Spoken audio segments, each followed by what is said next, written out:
शंख पुष्प, अपारिजात भी बोला जाता है, ठीक है। हर हर विराजो विराज। तो एक पुष्प अपन कहते हैं, हमारे भगवान देवादिदेव महादेव को, भगवान शंकर को बड़ा प्रिय है ये पुष्प। अब किसी से पूछा जाए, आप कह रहे हो कि शंकर भगवान को ये नीला फूल, ये शंख पुष्पी भगवान शिव को इतनी प्रिय क्यों है, भगवान शंकर को इतनी प्रियता क्यों है, कोई से पूछे तो वो बताए या ना बताए, परशु महापुराण का संवाद कर कंठ में स्वयं मां जगत जननी ने 10 विद्या में से एक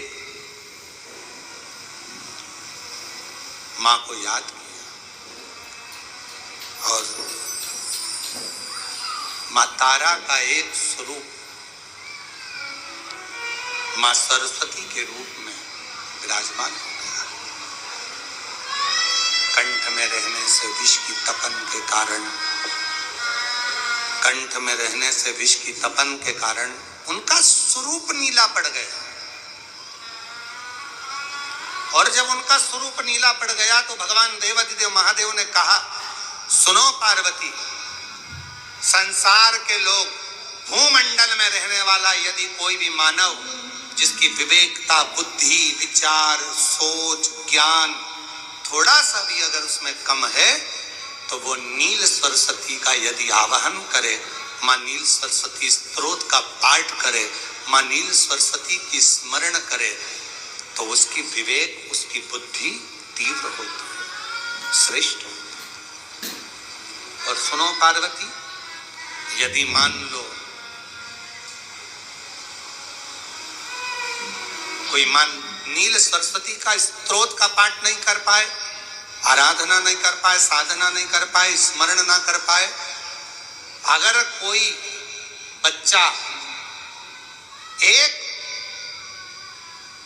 शंख पुष्पी पुष्प को समर्पित कर कर जलाधारी पर और एक लोटा जल यदि वो समर्पित करता है और जल का आचमन कोई बच्चा नित्य प्रति करता है, तो वो बच्चा धीरे धीरे विद्वत्ता धारण करता ही जाता है। जो याद करता है वो भूलता नहीं। ये मां नील सरस्वती की कथा है। 2 सरस्वती का दर्शन आपको और हमको होता है। 2 सरस्वती का स्मरण आप और हम करते हैं। एक सरस्वती जो स्वयं श्वेत वस्त्र धारण करी है, हंस पर बैठी है और नील सरस्वती के रूप में उनकी पूजा होती है। मां नील सरस्वती महाराज